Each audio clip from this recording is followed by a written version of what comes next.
여러분 안녕하십니까. 전주 MBC 시사토론입니다. 6.3 지방선거를 앞두고 전북 지역 민주당 경선이 사실상 마무리됐습니다. 자, 민주당은 시스템 공천을 내세웠지만 여론조사 신뢰성 논란과 공정성 시비 등 지역사회에 남겨진 진통 또한 적지 않습니다. 과연 이번 경선은 민의를 온전히 담아냈을까요? 오늘 시사토론에서는 민주당 경선의 성적표를 분석해보고 우리 정치의 과제도 함께 짚어보겠습니다. 자, 오늘 토론을 함께 하실 두 분 모셨습니다. 윤준병 더불어민주당 도당위원장, 임성진 전주대 명예교수 모셨습니다. 안녕하십니까? 네, 반갑습니다. 안녕하세요. 자, 첫 질문을 두 분께 한번 드려보도록 하겠습니다.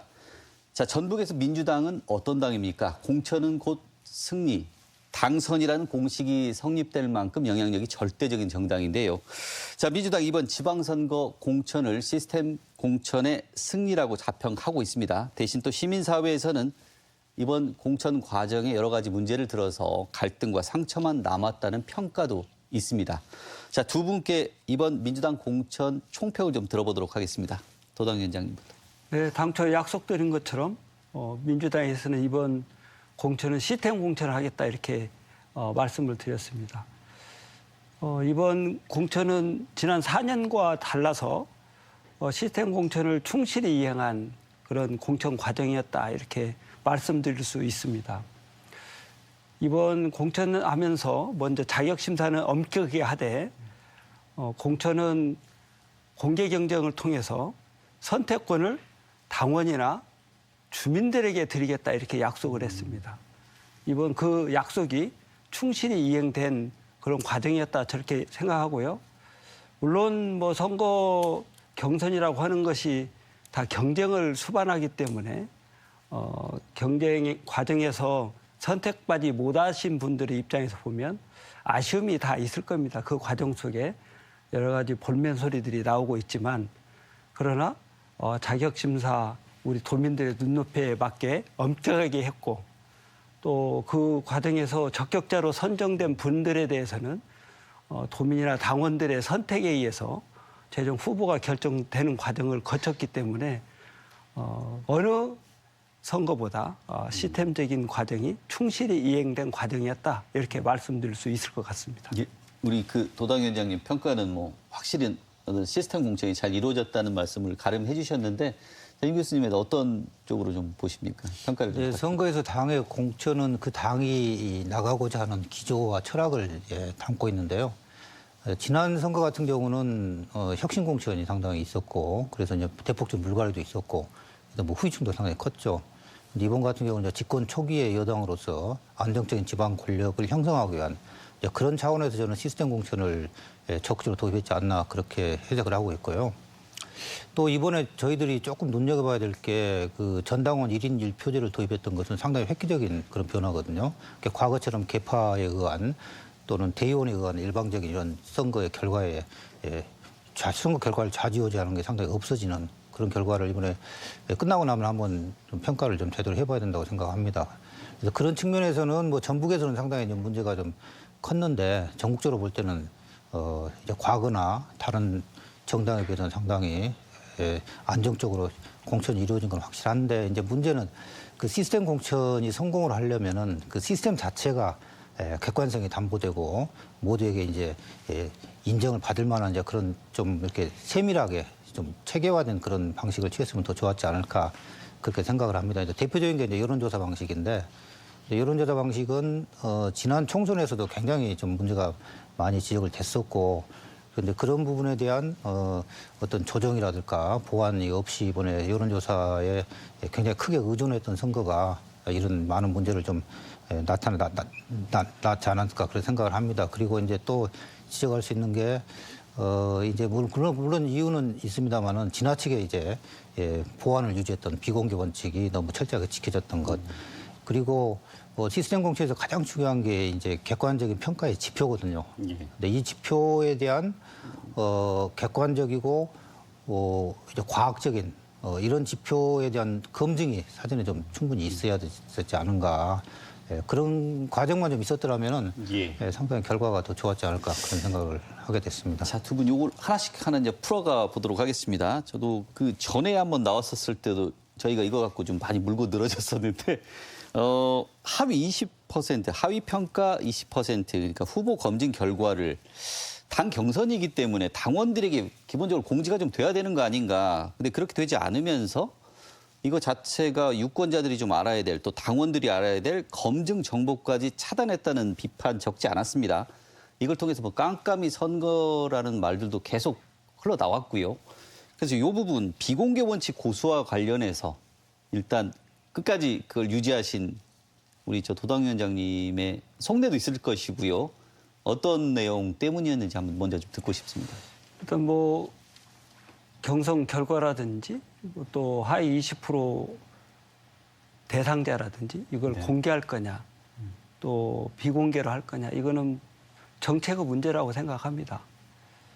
이번 선거 과정에서 뭐 하위 20%는 기존부터 공개를 않는 것으로 유지해왔고 특히 공개하게 되면 그걸로 인해서 야기될 수 있는 낙인 효과 뭐 이런 부정적인 내용들이 있어서 그 내용이 오히려 공개했을 때 나타날 수 있는 장점보다는 크다 이런 평가에서 뭐 우리 민주당뿐만이 아니고 다른 당도 공식적으로 비공개를 원칙으로 했고 또 경선 결과에 대해서 비공개를 원칙으로 하겠다 이걸 초기부터 제도적으로 룰을 정해서 유지해왔기 때문에 제도적으로 이게 옳으냐 그러냐에 대한 논란은 별도로 하고 평가는 별도로 하기로 하고 일단 이번 지방선거의 경선 과정, 공천 과정에서 비공개를 원칙으로 한다는 입장을 가지고 있었기 때문에 그 입장이 끝까지 비공개를 유지해 왔습니다. 그래서 이걸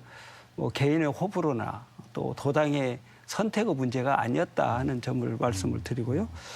뭐 물론 경선 결과 자체 점수와 득표율과 관련돼서 기대에 미흡하다 이렇게 지적할 수는 있겠지만 그 부분만 가지고 전체 경선 과정이 깜깜이 선거였다, 뭐 깜깜이 경선이었다 이렇게 평가받는 것은 좀 너무 지나치지 않을까. 왜냐하면 그 경선 결과나 또는 우리가 비공개로 한 원칙 외에는 선거 경선 전 과정을 공개를 해서 주민들이 다 알 수 있도록 이렇게 진행해 왔기 때문에 비공개를 제도적으로 해야 되겠다라고 정한 것 외에는 다 투명하고 공정하게 진행했기 때문에 부분적으로 비공개 원칙이 적용된 분야 외에는 다 주민들이 다 인식하실 수 있도록 이렇게 추진해왔다 이렇게 말씀을 드립니다.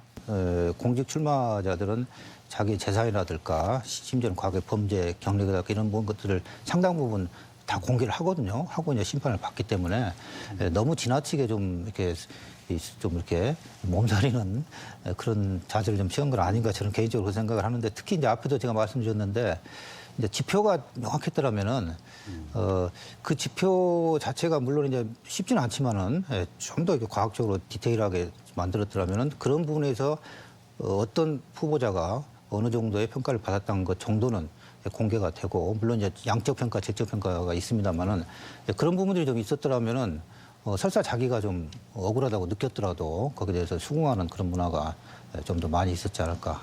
제가 뭐 나온 김에 하나를 더 확실히 물어봐야 될 것 같아서 아무래도 이제 위원장님께서도 이렇게 지금 보안이라는 이런 분 강조를 하셨는데 한 번에 그 SNS 사회관계망에서 좀 문제가 터져 나온 게 있었습니다. 도지사 경선이 끝나고 난 다음에 그 일부 그게 특정이 사실인지 아닌지 모르겠지만 일부 어떤 수치화된 것들이 나와서 그것 때문에 사실 도지사 경선이 상당히 좀 그 내용을 겪었던 일이었는데 제가 관련돼서 이거 뭐 정말 중립선을 훼손한 거 아니냐라는 좀 지적도 있었습니다. 저는 그렇지 않은데 뭐 언론이나 이쪽에서 그 수치가 득표율이라고 이렇게 단정을 하시더라고요.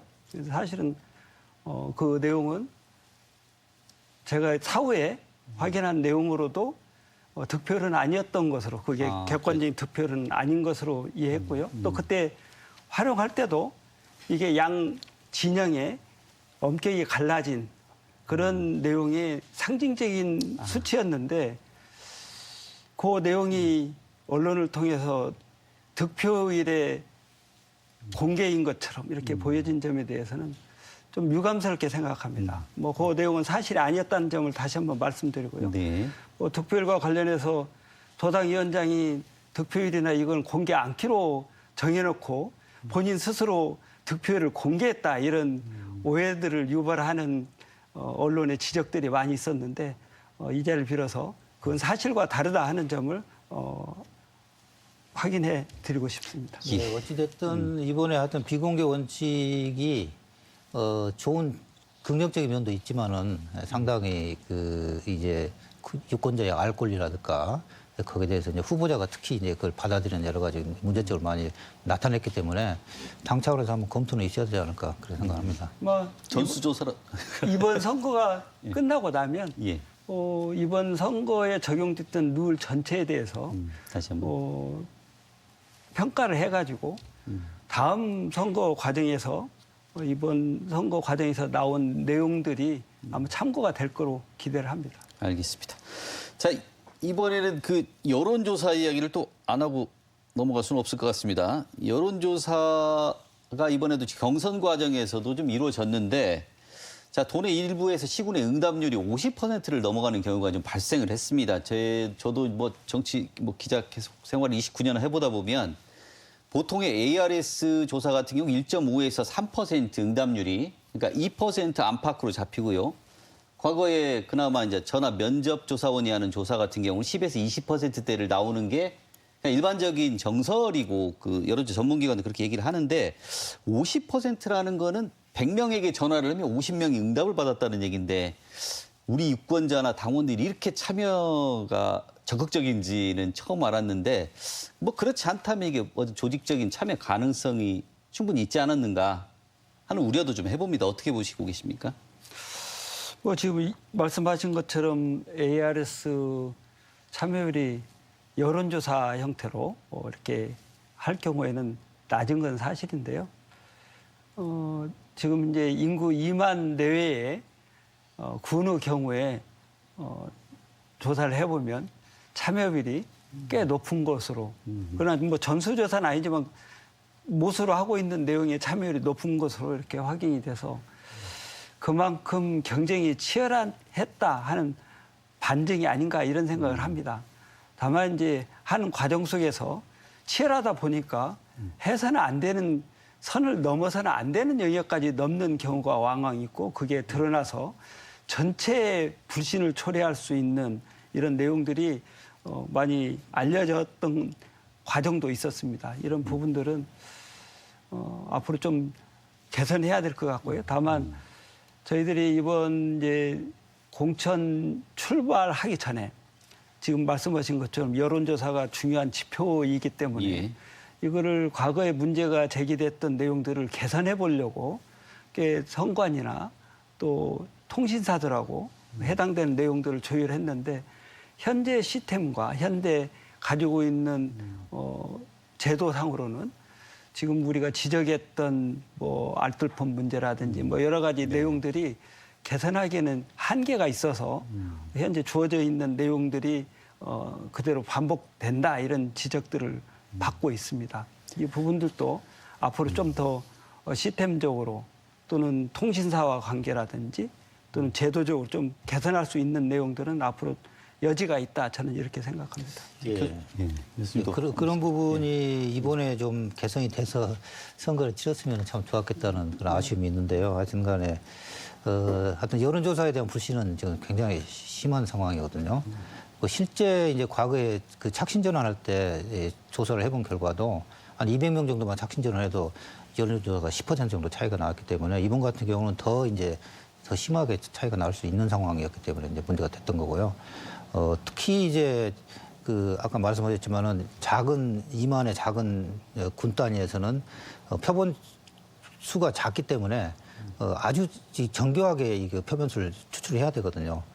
표본이 작다 그래가지고 대표성이 없는 건 아닌데 그 표본 추출 과정을 얼마나 신뢰할 수 있는가 이제 이런 부분까지 들어가기 때문에 지금 아까 말씀하신 대로 일부에서의 문제가 크게 확대된 면도 있겠지만은 일부의 그런 문제 때문에 전체가 다 불신을 받는 그런 결과를 낳고 있기 때문에 이런 부분은 이제 좀 새로운 대안을 좀 적극적으로 좀 찾는 노력을 당해서 좀 해줘야 될 것 같습니다. 이 부분에 조금 첨언하면 일반 이제 여론조사 내용하고 예. 실제 당에서 당원 50%또 안심번호 선거인단 50% 이렇게 하는 내용은 조금 여론조사하고 달라요. 예. 예를 들면 당원이면 당원 100%에 대해서 이렇게 하는 거고 선거인단도 좀 제한되기는 하지만 많은 표본을 가지고 이렇게 추진하는 내용이어서 일반 순수하게 여론조사형으로 추진하는 내용하고 좀 다른 부분이 있다 하는 점 말씀드리고 그 과정 속에 조금 더 응답률을 높이기 위해서 보통은 이제 모바일보다는 ARS가 응답률이 높기 때문에 이번 선거 과정에서 광역 비례를 제외하고는 다 ARS를 통해서 했기 때문에 그런 여론조사의 왜곡 현상을 최소화하기 위한 노력을 나름대로는 최선을 다했다 이렇게 말씀드릴 수 있을 것 같습니다. 저 두 분께 이거 사실 마지막에 좀 질문을 드리려고 했었는데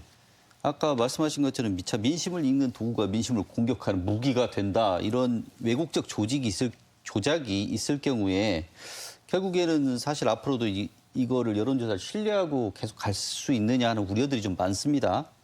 자, 이런 부분 관련해서 조금 이걸 바꾼다면 어떤 제도적으로 뭔가 좀 다른 방법을 써서 민의를 담는 방법들을 더 고민해야 되지 않느냐 하는 얘기도 있는데 그 말씀 어떻게 있으면?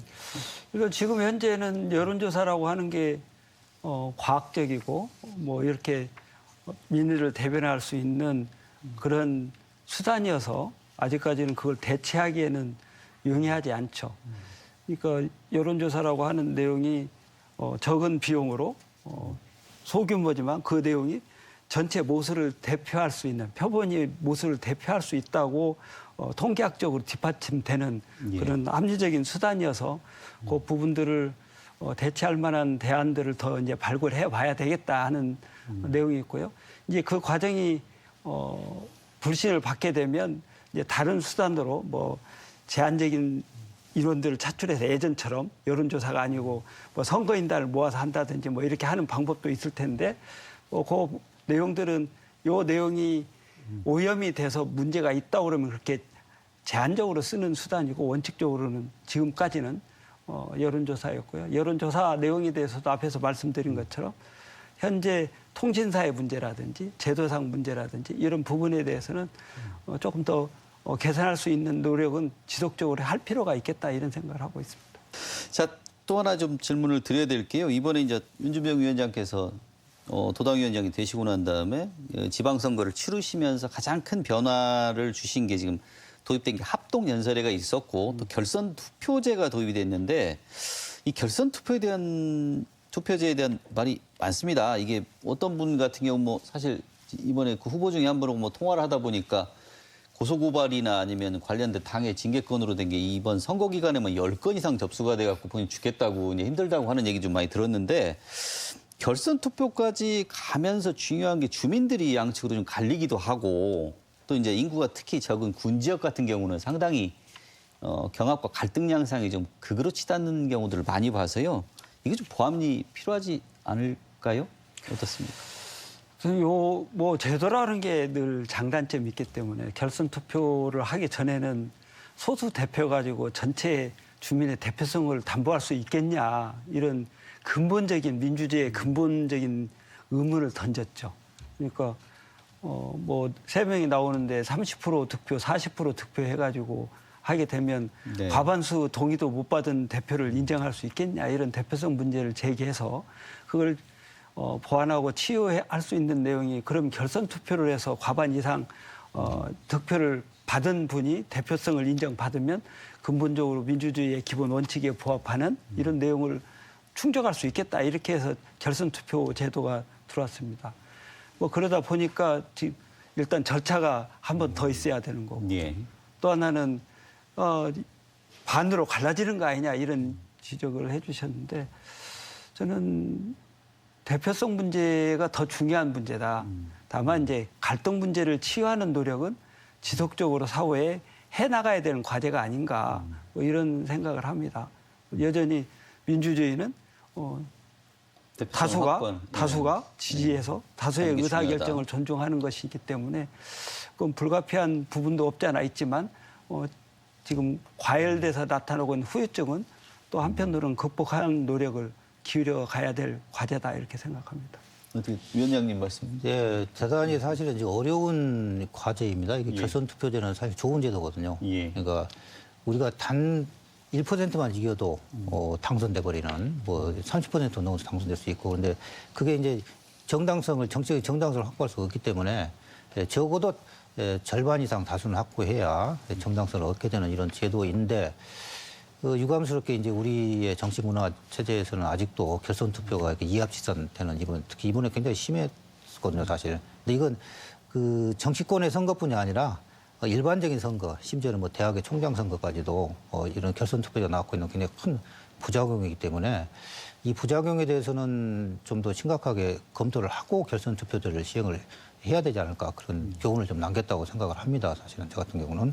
그리고 이제 우리가 결선 투표제 외에도 예를 들어 선호 투표제랄까 한 사람이 1순위부터 뭐 3순위까지 이렇게 후보를 골라서 설사 그 1순위가 과반이 안 되더라도 2순위, 3순위의 투표를 합산해서 그렇게 되면은 그게 이제 과반이 넘게 되는 결선 투표제 효과를 충분히 가질 수가 있는 거거든요. 그래서 이런 것까지 포함해 가지고 다음에 선거 때는 좀 더 나은 그런 방식을 좀 취했으면 좋겠습니다. 저 위원장님, 그 지방 의원 공천과 관련해서 좀 궁금한 게 이번에도 그 광역 의원 같은 경우 이번에 좀 많이 좀 늘어났지 않습니까? 내석이 지금 비례까지 다 해서 늘어났는데 그러면 이 전으로 보면 지금 지역구가 38개로 늘어났고 이제는 36개로 알고 있는데 그중에 12개, 13개면 3분의 1 정도의 의석이 경선이 없이 단수 추천으로 이루어졌습니다. 이것과 관련해서 뭐 사실 유권자 검증계가 차단됐다는 지적들이 있습니다. 어떤 말씀해 주시겠습니까? 일단 공천 과정에서 단수 후보로 예. 이렇게 출마하게 됐다 이렇게 하는 내용은 뭐 경쟁 구도 자체가 단수로 나올 수밖에 없는 구도였거나 아니면 본인이 열심히 의정 활동해서 예. 경쟁할 수 있는 후보가 없었거나 뭐 이런 과정이었을 겁니다. 다만 이제 이번 추천하는 심사하는 과정에서 보면 자격 심사, 특히 적격성 심사에 대해서는 엄격히 심사해서 봤기 때문에 그런 내용들이 반영된 후보들이다. 설사 단수 후보라 하더라도 자격을 가지고 있는지 유무에 대해서는 엄격히 봤기 때문에 그런 적격성과 관련된 내용에 대해서는 의문을 안 가져도 될 것 같다 이런 생각이고요. 당에서 이제 단수 후보가 됐다고 그래서 이게 과연 공천 과정에서 검증 기회가 없었냐? 앞에서 말씀드린 것처럼 네. 자격 심사를 해서 검증을 했지만 이제 당내 경쟁을 하는 게 이제 본선거이기 때문에 본선거 과정에서 우리 당에서 추천한 후보들이 단수 후보라 하더라도 얼마만큼 제대로 평가받을 수 있냐 그리고 본선에서의 경쟁력이 있냐 이 부분은 또 다른 과정에 본선 선거 과정이 있기 때문에 그 과정 속에서 충분히 또 평가받고 검증되지 않을까 이렇게 생각을 합니다. 뭐 민주당 입장에서는 다른 당 후보들이 많이 나오셔서 검증할 수 있는 기회를 가졌으면 좋겠다 이런 생각을 합니다. 예. 임 교수님께도 한번 질문 드려보겠는데 일단 큰 문제가 없으시다고 말씀하시는데 일단 범죄 전력 있는 후보도 상당히 많은데 이게 자격 심사를 대부분 통과하시는 분들이 꽤 많았고 또 이제 아까 이렇게 다 가번 심지어 가번 가장 높은 순위로 이 통과해서 공천된 단수 공천 받은 사례도 있습니다. 이 도덕성 검증 부분이 현장에서 좀 얼마나 잘 실효성 있게 이루어졌는지 좀 궁금한데 얘기는 이렇게 얘기를 듣고 정당의 공천이 과거에 비해서 갈수록 더 엄격해진 건 사실이거든요. 그래서 이번에도 엄격한 도덕성 검사를 했으리라고 생각을 하는데 저도 그 뉴스를 보고 사실 깜짝 놀랐는데 그냥 아마 이제 검증 시스템에서 약간의 좀 제대로 걸러내지 못한 문제가 있었지 않을까. 그러니까 우리가 이제 명확하게 뭐 살인이나 뭐 강도나 이런 뭐 명확한 것은 이제 걸러낼 수가 있는데 뭐 경제 범죄라든가 뭐 기타 범죄 같은 경우는 이거 상당히 주관적인 게 작용을 하고 또 논란의 여지도 좀 있는 거거든요. 그래서 이런 부분 같은 경우는 오히려 더 세밀하게 엄격하게 기준을 마련하고 거기에 문제가 됐을 때는 과감하게 이게 공천 대상에서 제외시키는 이런 조치를 좀 취했으면 더 좋았지 않을까 그런 생각이 좀 들이고요. 예. 또 이제 우리 지역뿐이 아니라 다른 지역도 이제 그런 경우가 종종 있었는데 실제 당선 가능성을 정당에서는 고려를 하지 않을 수가 없거든요. 이제 그런 부분을 고려하다 보면은 도덕성 문제를 너무 엄격하게 적용했을 때 그런 정당의 이제 경쟁력, 본선의 경쟁력 부분에 문제가 좀 생길 가능성이 있고 그래서 이제 좀 더 이런 것들을 잣대를 좀 낮추는 이런 유혹에 늘 빠지기는 하는데 이번에도 약간 이제 그런 경우가 좀 보이기도 했고 그래서 네네. 사실은 이제 중요한 것은 시스템 공천에서 특히 중요한 것은 정당이 얼마나 이 시스템에 아무 문제가 없고 모두가 이 시스템 자체가 정말 잘 됐다고 동의할 수 있을 만큼 그런 잣대를 엄격하게 적용하는 게 중요하다는 것을 이번에 좀 보이지 않았나 그렇게 생각합니다. 예. 자, 이번 선거 과정에서 좀 그 금품과 관련된 것들이 여러 가지 이야기들이 좀 나왔습니다. 실제 민실군 같은 경우도 이제 금품 봉투를 제공하는 것들이 영상으로 담겨서 뉴스에 좀 보도가 되기도 했고요. 또 이제 문제는 우리 그 도지사 경선 과정에서 나왔던 우리 또 특별 그 대리비를 지급하는 모습이 찍혀서 문제가 됐 당에서 제명이 된 김관영 지사가 무소속 후보로 출마를 하기로 했습니다. 자, 이것과 관련해서 지금 당에서는 초기에 비상징계라는 초강수까지 예고도 했고, 그다음에 안노영 의원의 우회 지원 가능성까지 좀 문제 제기를 하시고 있는데 당의 의견이 궁금합니다. 저는 금품살포 행위는 있어서는 안 되는 정치의 투명성이나 또는 왜곡 현상을 방지할 수 있는 중요한 기준이어서 이 부분은 중한 사안이다. 그리고 금품살포와 관련된 내용이 확인이 되면 그건 자격 상실을 시키고 있는 그런 엄격한 기준이다 이렇게 생각합니다. 그래서 지금 유감스럽게도 하는 과정에 언론에 노출된 것처럼 이런 형태의 행위들이 적발되기도 하고 보여져서 도당위원장으로서 선거 관리하는 사람 한 사람으로서 유감스럽게 생각합니다. 절대 있어서는 안 될 행위들이 보여졌다. 그리고 도민들한테 사과드립니다. 특히 도지 사건과 관련돼서 저는 이런 내용으로 우리 도민들에게 도지사가 특히 CCTV를 통해서 이렇게 전국적으로 방송된 점 이 자체만으로 저는 저도 죄송하지만 도지사도 조금 표현을 하면 석고대죄해야 될 사안이 아닌가 저는 이렇게 생각합니다.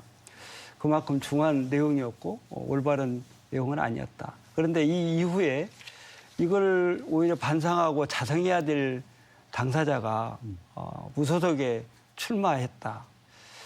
이거는 도민들에게 또 한 번의 상처를 주는 올바른 처신이 아니다고 생각합니다. 행위 자체만으로도. 또 더더군다나 전북도의 발전을 견인하겠다고 또 노력해왔던 사람으로서 발전을 주장하고 있는 사람으로서 분명히 지금 이재명 정부 하에서 민주당 정부 하에서 전북의 봄을 맞이하고 있고 전북의 봄을 구가해야 되고 알뜰하게 제대로 챙겨야 된다는 시점인데 네. 과연 민주당의 제명을 받아서 불이익을 받은 반성을 해야 될 당사자가 전북의 발전을 주도하겠다고 하면서 무소속으로 도지사에 출마하겠다. 예. 이건 본인이 그동안에 주장했던 내용과도 배치될 뿐더러 앞으로 전북의 봄을 만들 수 있을까 이런 의구심을 도민들에게 주는 게 아닌가. 그래서 예. 저는 이런 내용은 올바른 처신이 아니었다. 저는 이렇게 단언합니다. 그래서 도민들에게 오히려 사과해야 될 내용이 아닌가 이렇게 생각합니다. 알겠습니다. 지방선거가 사실 본선이 이제 막이 오릅니다. 자, 이 유권자들에게 마지막으로 한마디씩 당부하고 싶은 말 듣도록 하겠습니다. 먼저 교수님부터. 예. 예, 여러 가지 선거 과정에서 잡음도 있었습니다만은 이제 남은 본선 과정에서 좋은 후보와 좋은 당을 우리가 선택을 해야 되는데 저는 이제 강조하고 싶은 게 지금 대한민국뿐 아니라 전 세계가 대전환의 시기로 급변하고 이런 세계가 들어가고 있기 때문에 우리가 이 작년에 노벨 경제학상을 받은 다윗이라는 분이 지속 가능한 이 성장이라는 것은 과거의 낡은 틀을 과감하게 벗어던지는 혁신이 필요하다 이런 이야기를 했거든요. 그러니까 전북에 가장 필요한 게 지금 새로운 변화를 위한 과감한 혁신입니다. 그래서 이런 부분을 우리가 얼마나 담아낼 수 있는 공약이 잘 나오는가를 유권자들이 꼼꼼하게 보고 또 좋은 공약이 있으면은 그것을 정책에 투입시킬 수 있도록 유권자들이 적극적으로 참여하고 감시하고 판단하는 그런 과정이 중요하다고 생각합니다. 예, 우리 도당 위원장님. 저는 이번 지방선거가 단순히 4년 만에 반복되는 지방선거는 아니다 이렇게 생각합니다. 뭐 잘 아시는 것처럼 이재명 정부 출범하고 특히 전북이 삼중소해에서 그동안 여러 가지 어려움을 호소해 왔지만 이재명 정부에서는 삼중소해를 풀어주겠다, 해소하겠다 이렇게 해서 현대차그룹의 9조 원 투자 계획 또 타운홀 미팅 과정에서 전북에 대한 비전 제시 뭐 이런 내용들이 제시된 만큼 이재명 정부의 4년 또 지방 정부의 4년 거의 겹치는 시기이기 때문에 이 기간을 잘 활용하고 전북 발전의 중요한 추동력으로 활용해야 될 시점이다 이렇게 생각합니다. 도민 여러분들께서 민주당 후보들 저희들 나름대로는 검증을 잘했습니다만 다시 한번 검증하시고 이재명 정부하에서 지역 발전을 이끌 수 있는 지역 인재로 적극적으로 활용해 주시기를 부탁을 드리고요. 그러려면 투표를 모두 해 주셔야 됩니다. 적극적인 투표도 아울러 부탁을 드리겠습니다. 자, 긴 시간 오늘 말씀 감사합니다. 자, 감사합니다. 고맙습니다. 자, 오늘 두 분 모시고 민주당 경선이 남긴 빛과 어둠을 함께 짚어봤습니다. 정교한 시스템도 유권자의 신뢰가 없다면 그 실효성을 의심받을 수밖에 없습니다. 민주당도 이번 공천을 계기로 당원과 도민의 더 나은 선택을 위한 방안을 고민하고 또 찾아봤으면 하는 바람입니다. 물론 이 과정에서 더 중요한 건 도민 여러분들의 참여와 관심입니다. 자, 오늘 토론은 여기까지입니다. 잠시 후 뉴스톱 파보기 이어집니다.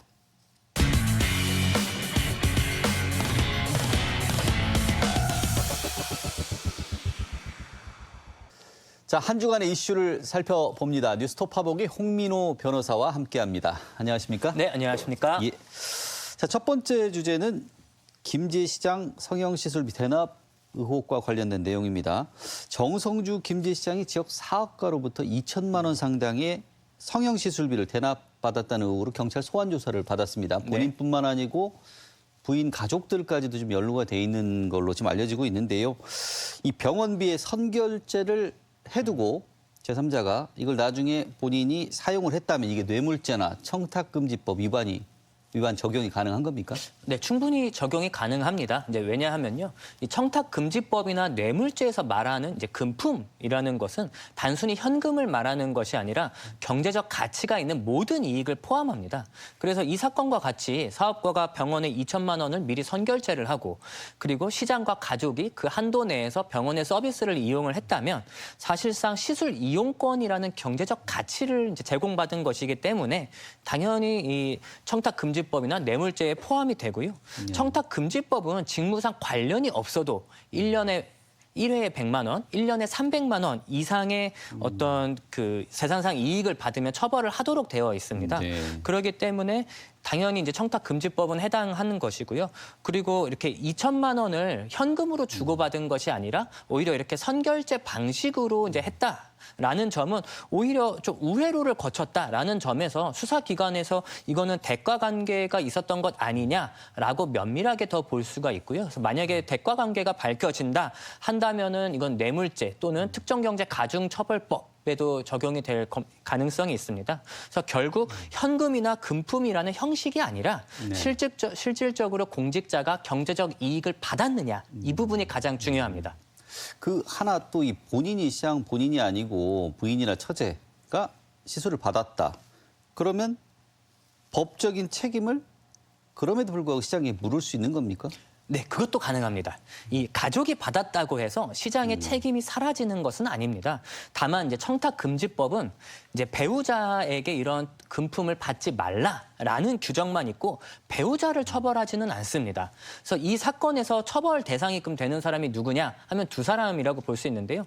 첫 번째는 시술비를 제공한 사업가. 이 사람은 당연히 어떤 뇌물을 제공한 것이나 마찬가지이기 때문에 이제 처벌 대상이고요. 두 번째는 시장 본인입니다. 네. 시장은 그 신고 의무라는 게 있습니다. 그래서 부인이 100만 원 넘는 금품을 받았다라고 한다면은 그것을 소속 기관에 신고를 해야 될 의무가 있고요. 이걸 신고하지 않았다는 것만으로도 처벌 대상이 됩니다. 하지만 이제 처제의 경우는 좀 다른데요. 이 청탁금지법에서 이 처제와 같은 친족까지는 이런 신고 의무 대상으로 규율을 하고 있지는 않습니다. 이제 그러다 보니까 신고 의무 조항으로 처벌을 받지는 어렵습니다만, 다만 그 시술비를 결국 시장과 시장 가족이 함께 누렸다고 평가되면은 시장 본인이 이런 뇌물 내지는 금품을 받은 것으로 의제가 될 수 있기 때문에 책임이 묻힐 가능성도 여전히 존재합니다. 결국 이 구조가 좀 시장이 자신이 받지도 않고 오히려 배우자나 처제가 받았을 뿐인데도 시장을 처벌을 하는 것이 정당하냐라는 점에 있어서 이게 입법 당시에도 좀 논란이 됐었고요. 네. 이 때문에 헌법재판소에 헌법 소원까지도 갔었는데,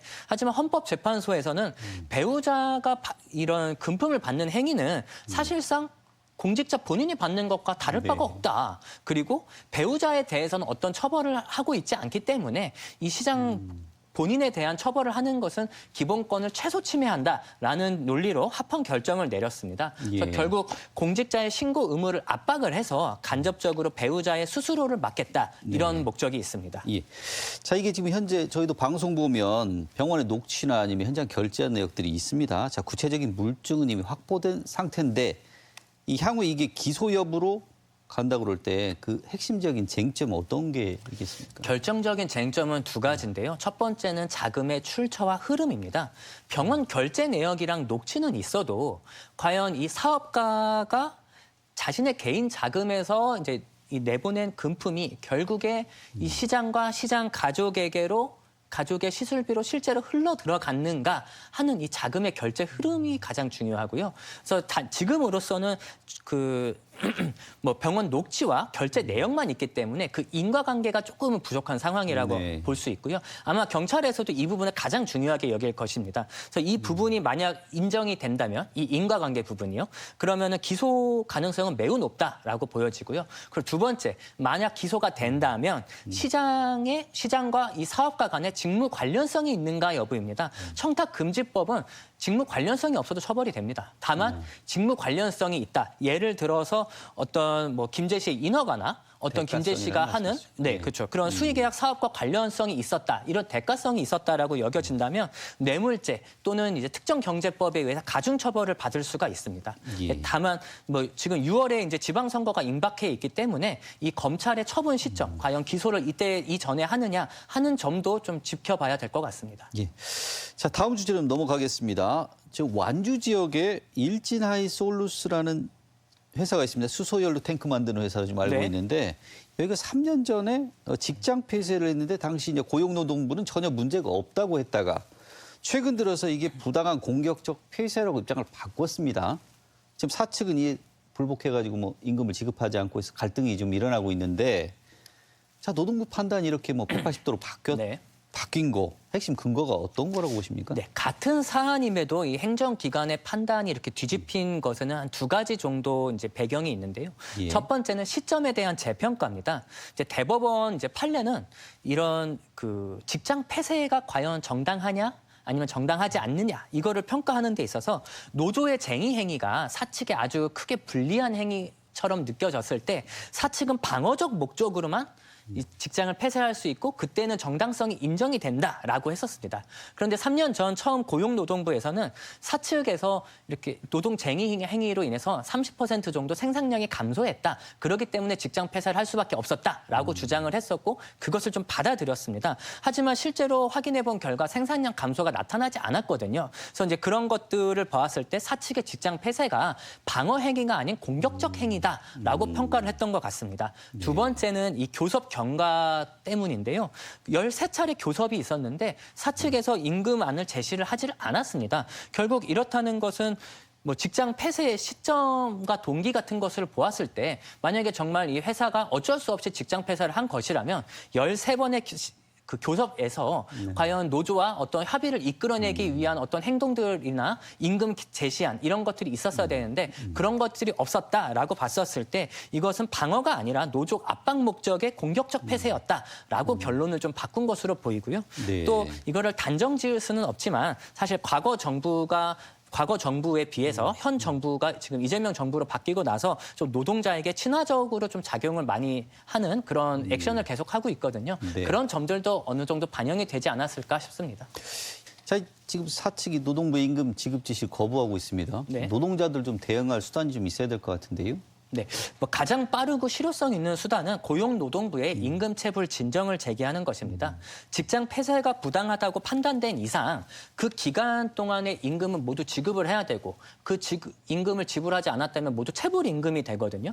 그렇다면 사용자는 곧바로 근로기준법 위반에 따른 형사 책임을 물 수가 있습니다. 그래서 근로감독관이 여기에 대해서는 먼저 시정 지시를 내리게 됩니다. 뭐 체불 임금을 지급해라 이런 내용으로. 근데 만약에 여기에 사업주가 따르지 않으면 근로감독관은 검찰에 고발할 의무가 있습니다. 그래서 그러면 검찰이 수사 후에 검찰로 이제 송치가 이루어지고 사업주는 이 경우 3년 이하의 징역 또는 3천만 원 이하의 벌금을 물 수도 있고요. 또 이와 동시에 다른 방법으로는 뭐 지방노동위원회에 부당노동행위 구제 신청을 할 수가 있습니다. 이런 직장 폐쇄가 노조 와해를 위한 것으로 인정이 될 가능성이 지금은 크거든요. 이 경우에는 노동위원회에 부당노동행위 구제 명령을 하게 한다면 임금 상당액 지급 명령을 지급해라라는 명령을 이제 노동위원회에서 내릴 수가 있거든요. 그래서 이런 행정 절차 투 트랙을 이용을 하는 방법으로 좀 사측을 형사 책임과 행정명령 압박 쪽으로 가장 이렇게 압박하는 것이 좀 가장 실효적일 것 같습니다. 자, 이번 경우처럼 행정기관이 판례를 물론 뭐 정부가 달라졌다지만 판례를 기본적인 그 자기네 판단을 갖다 번복해버리면 네. 이 다른 사업장도 굉장히 많을 것 같은데 그러면 노동 판례 자체가 달라질 수도 있을 것 같은데 어떤 영향이 좀 꽤 미칠 것 같은데요? 네, 사실 행정기관에서 가장 중요한 것이 법적 안정성이라는 거고 또 행정기관의 어떤 판단은 계속 일관되게 이루어져야 된다라는 것이 이제 기본 원칙이긴 한데요. 뭐 이번 사건 같은 경우는 좀 장단점이 있을 것 같습니다. 먼저 장점부터 좀 말씀을 드리면 그동안 이제 사측 입장에서는 이런 직장 폐쇄를 좀 너무 쉽게 생각하는 경향이 있었습니다. 아까 사전 신고를 해야 된다라고 말씀을 드렸는데 회사에서는 사전에 신고만 한다면 뭐 직장 폐쇄를 하는 것은 아무런 문제가 없다라는 인식이 좀 있었는데 이번 사례로 잘못된 폐쇄는 수년이 지나도 문제가 될 수 있다. 책임이 된다라는 좀 메시지가 명확해졌다라는 점에서 긍정적인 신호가 있고요. 네. 다만 우려되는 바는 아까 같은 행정의 일관성 문제입니다. 같은 사실관계임에도 행정청이 이렇게 좀 판단을 뒤집으면 기업 입장에서는 예측 가능성이 무너졌다라고 생각을 할 수가 있거든요. 결국 이번 사건은 행정 판단을 넘어서 법원의 본안 판결까지 가서 결과가 좀 나올 가능성이 높다라고 좀 보여지고요. 특히 직장 폐쇄의 정당성을 가르는 이 새로운 기준점이 될 수 있다라는 점에서 이번 사건은 좀 앞으로도 계속 지켜봐야 될 것 같습니다. 예.